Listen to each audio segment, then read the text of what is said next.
Assalamualaikum warahmatullahi wabarakatuh. Saya Mary Andani, mahasiswa STKIP Aisyah Riau, semester 7.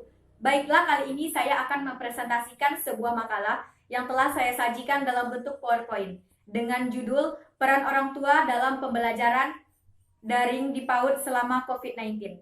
Kenapa saya memilih judul ini? Karena kebanyakan orang tua tidak mengetahui perannya sebagai orang tua untuk pembelajaran anaknya di rumah selama COVID-19 ini.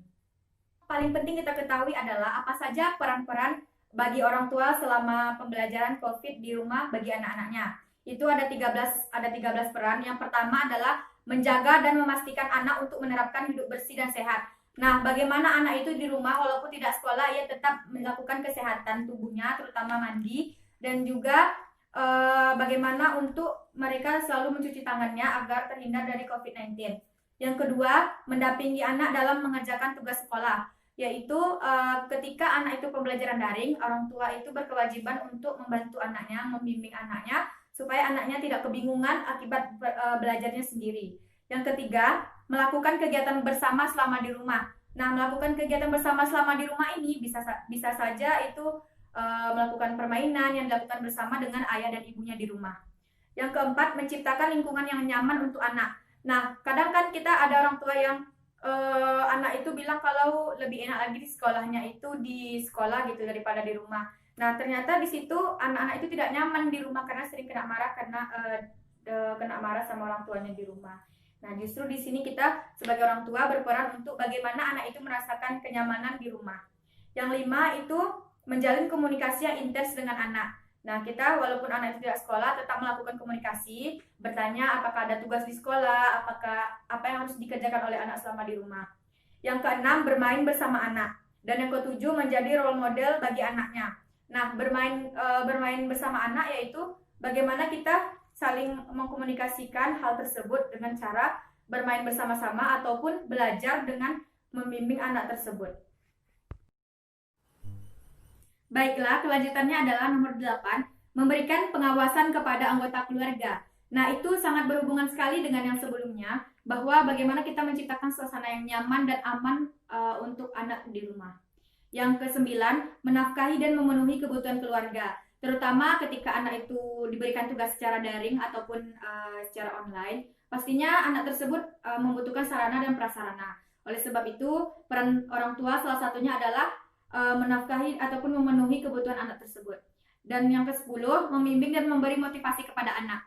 Nah, membimbing dan memberi motivasi kepada anak itu mungkin dengan cara memberikan pengertian kepada anak kenapa kita ini belajarnya di rumah gitu. Nah, memberikan penjelasan kepada anak.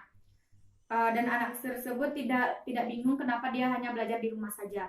Kemudian yang 11, memberikan edukasi. Memberikan edukasi, jadi selama kita corona ini, selama COVID-19, itu orang tua secara tidak langsung dituntut untuk menjadi guru bagi anak-anaknya di rumah. Jadi harus memberikan edukasi atau pembelajaran kepada anak. Yang ke-12, memelihara nilai keagamaan. Ya, contohnya saja, misalnya kita karena di rumah ya kan, harus memperbanyak kegiatan-kegiatan kita yang berbau tentang agama, yaitu misalnya melaksanakan sholat di rumah bersama-sama dengan anak. 13, melakukan variasi dan inovasi kegiatan di rumah. Misalnya anak itu mengerjakan tugas selama di rumah itu tugas daring, tapi kita mengajarkan anak tersebut mungkin dengan cara sambil bermain ataupun dengan cara-cara yang lain ataupun membuat sebuah mengajak teman atau tetangganya beberapa orang gitu untuk mengerjakan bersama-sama di rumah. Alhasil kita telah melakukan inovasi dalam pembelajaran anak tersebut. Baiklah teman-teman, di sini sudah ada 2 buah gambar pada slide saya. Yang di sebelah kanan saya ini adalah sebuah gambar ayah dan ibu beserta 2 orang anaknya yang mengerjakan PR dan orang tuanya itu membimbing anaknya dengan penuh kasih sayang. Dan juga di sebelah kiri saya nampak sekali orang tua yang tidak mendampingi anaknya ketika belajar di rumah, yaitu terlihat sekali anaknya itu sedang belajar tetapi orang tuanya hanya melihat HP saja, tidak memperhatikan anaknya. Berarti dia tidak melaksanakan perannya di rumah sebagai orang tua yang baik dan tidak mengajarkan atau membimbing anaknya selama COVID-19 di rumah. Baiklah, cukup sekian presentasi saya hari ini. Kesimpulan yang bisa kita dapati dari sini adalah dari judul yaitu peran orang tua selama COVID-19 di rumah, yaitu kita sebagai orang tua walaupun anak tersebut melakukan pembelajaran secara daring ataupun mengerjakan sesuatu itu di rumah tidak di sekolah, tapi tetap kita sebagai orang tua itu memiliki perannya masing-masing, memiliki kewajiban masing-masing agar anak kita itu selalu kita beri bimbingan atau memberikan edukasi selama di rumah. Alhasil anak tersebut jadinya memiliki waktu yang efektif selama di rumah walaupun dia itu tidak mengerjakan atau melakukan pembelajaran di sekolah. Cukup sekian dari saya. Assalamualaikum warahmatullahi wabarakatuh.